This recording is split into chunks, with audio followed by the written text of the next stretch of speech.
버킷리스트? 2020 이것 좀 보세요. 먹고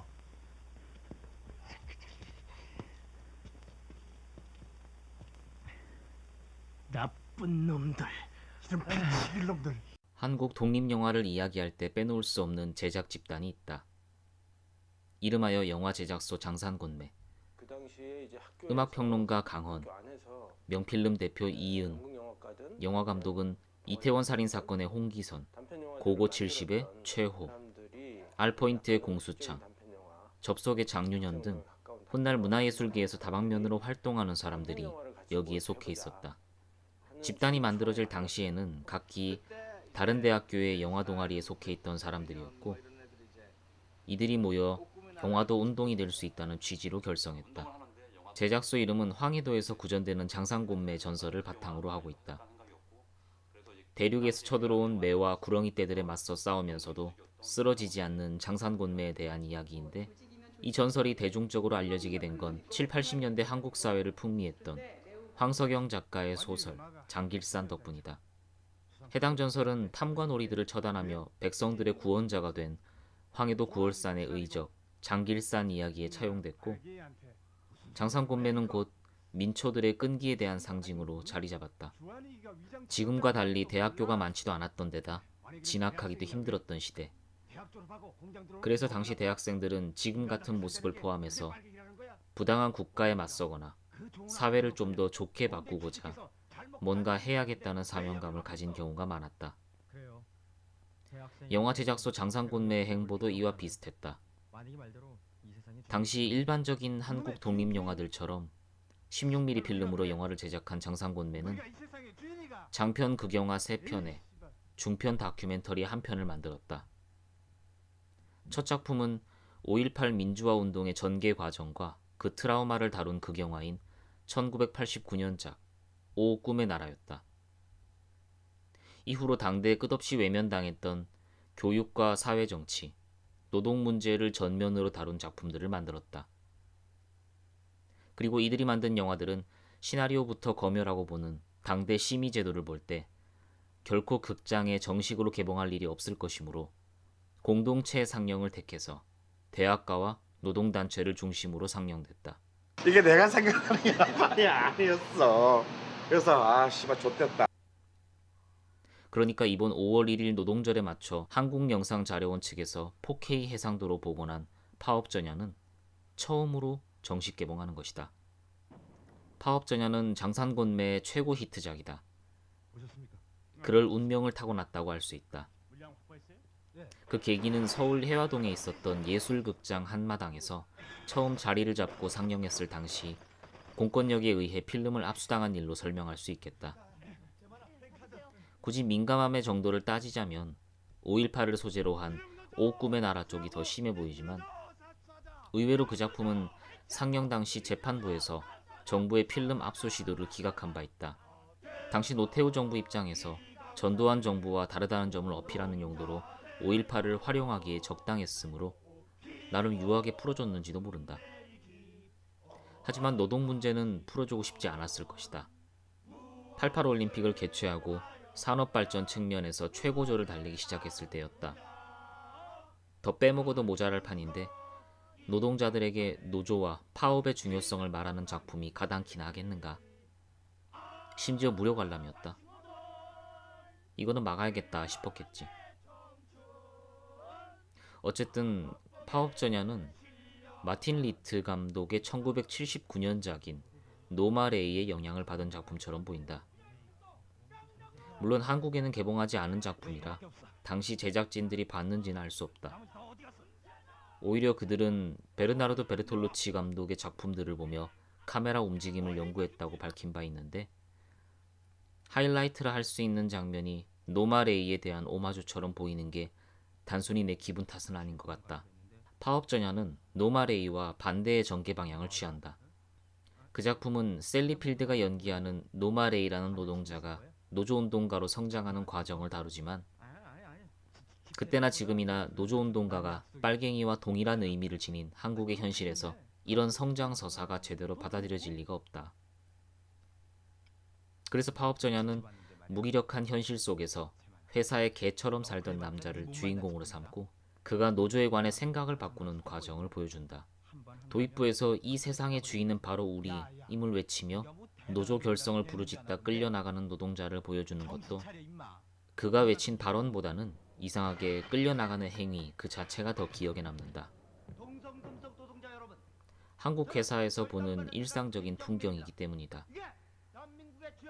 작품은 처음부터 본론을 꺼낼 생각은 없고 다만 당시 세상 사람들에게 그리 많이 알려지지 않았던 현장 노동자들의 생활을 익숙하게 만드는 데 공을 들인다.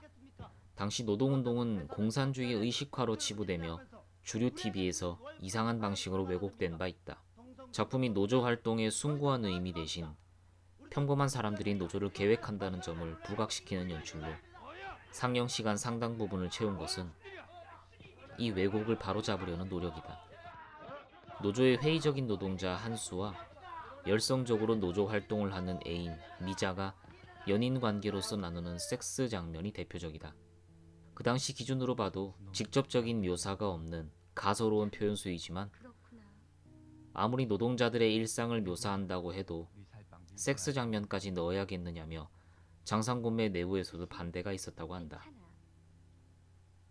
당대 주류 한국 영화의 트렌드 중 하나가 맥락 없이 벗기는 것이었으니 그 수준과 비슷해 보일 거라 생각했었나 보다. 다행히 파업전야에서는 일상에서 자연스럽게 일어날 수 있는 행위로서 보여진다. 그거 가지고 논란이 많았죠. 이걸 뭐 이렇게 이런 걸 찍어도 되냐, 이런 걸 담아도 되냐. 그런데 또 어떤 사람은 우리가 언제까지 이게 현실인데 이걸 피해갈 거냐. 이것도 영화고 리얼리티가 우리의 생명인데 담아야 된다, 이런 사람도 있었고, 또 한쪽에서는 야 이건 너무 장면이 튄다, 이거 껄끄럽다, 빼자, 이런 사람도 있었고 결국은 들어갔거든요. 한수가 일하는 공장에서는 같은 노조원끼리 연애를 하고 사상에 관해 치열하게 토론하기보다 축구를 통해 서로를 돈독하게 만드는 식이다. 여성 노동자들은 노동조합의 설문조사에서 남녀임금 차별에 대한 현실적인 논의를 하며 자신들의 권리를 향상시키기 위해 노력한다. 작품에는 공장 사람들을 이끄는 카리스마 넘치는 노동운동가 같은 인물이 없다. 평범한 삶을 사는 서민이 있을 뿐이다. 숭고한 사명감을 가지는 게 아니라 그저 내 여건이 조금 더 나아졌으면 하는 마음에 참여하는 것이라고 작품은 말한다. 그리고 의외로 혁명이나 노동운동에 참여하거나 이를 유지할 수 있는 가장 큰 원동력이 연애 감정인데 이런 사회운동을 다룬 작품에서 연애라는 소재가 간과되는 측면이 있었다. 파업전야는 이 부분까지 수월하게 표현한다. 그렇게 노동영화이자 일상물로서 자기 위치를 충실히 유지하며 노동운동에 대한 진입장벽을 낮춘다. 물론 일상물이라는 의미는 한 개인의 일상과 주변 일들만 말하는 것이 아니다. 노동법이고 뭐고 휴지 조각으로 아는 당대 헬조선 노동 현장의 처참한 일상을 의미하기도 한다. 덕분에 노동자들에게 향하는 탄압도 열심히 묘사된다. 이를 위해 제작진은 실제로 회사 측에서 일방적으로 휴업하는 바람에 정상조업 재개투쟁을 한창 벌이고 있었던 한독금속 회사 공장을 촬영지로 삼아 사실성을 더했다. 소규모 무대에나 쓸 법한 주피터 라이트 조명으로 거대한 공장 내부를 비춰야 했다며 제작진은 아쉬움을 토로하지만 아이러니하게도 그 덕분에 노동자들에게 제대로 된 밝기조차 보장해주지 못하는 안 좋은 의미에서의 현실성이 잘 부각된다. 공장 작업반장과 이사진들의 협박으로 밥도 제때 못 먹고 일하는 노동자들의 모습. 노조 결성 소식을 들은 이사진이 발빠르게 어영노조를 만들어 맞불을 놓으려는 것 또한 일상이다. 예나 지금이나 주류 언론은 노동자들의 노조와 어용노조를 하나로 묶어 설명하며 그 결과 사람들로 하여금 노조 결성에 관해 회의적으로 느끼게 만들곤 했다.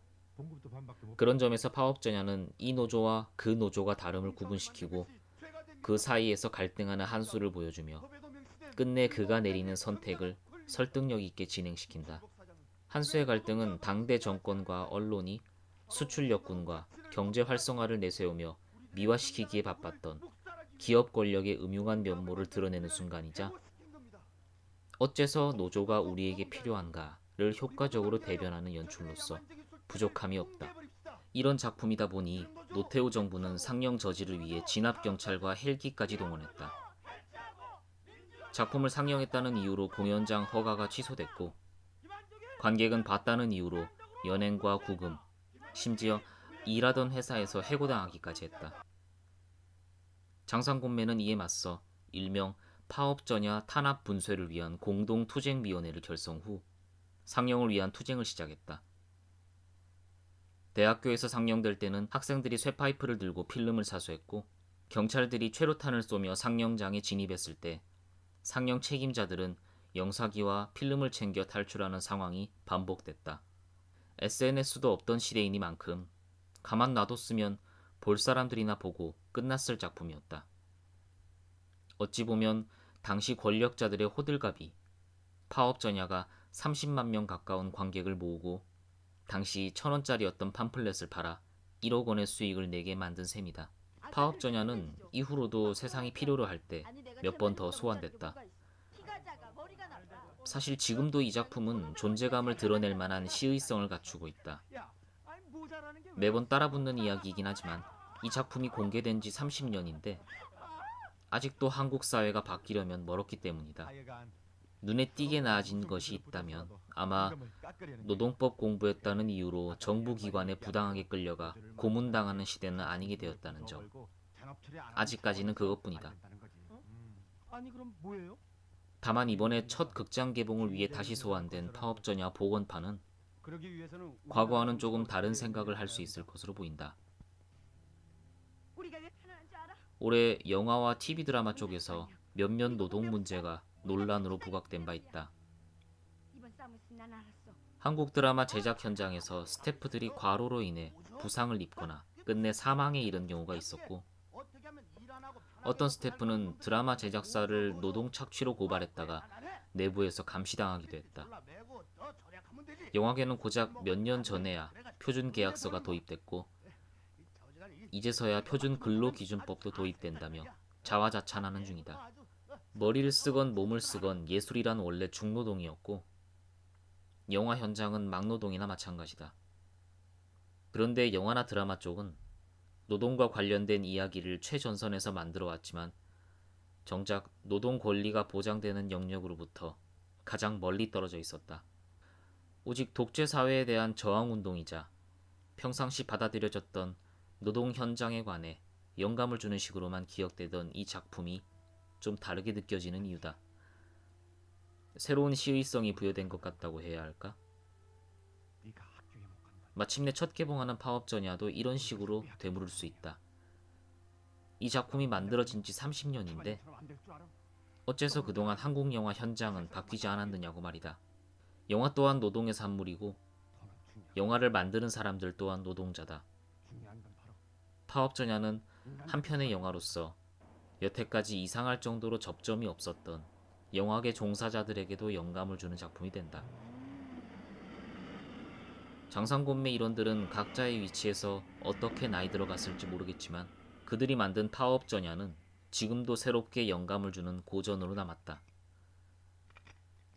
최소한 이 작품은 시대에 부끄럽지 않다. 이상 장동홍, 장윤현, 이재구, 이은기 감독의 파업전야에 대한 리뷰였다. 다음에 또 볼 때까지 다들 돈 많이 버시고 잘들 살고 있어라.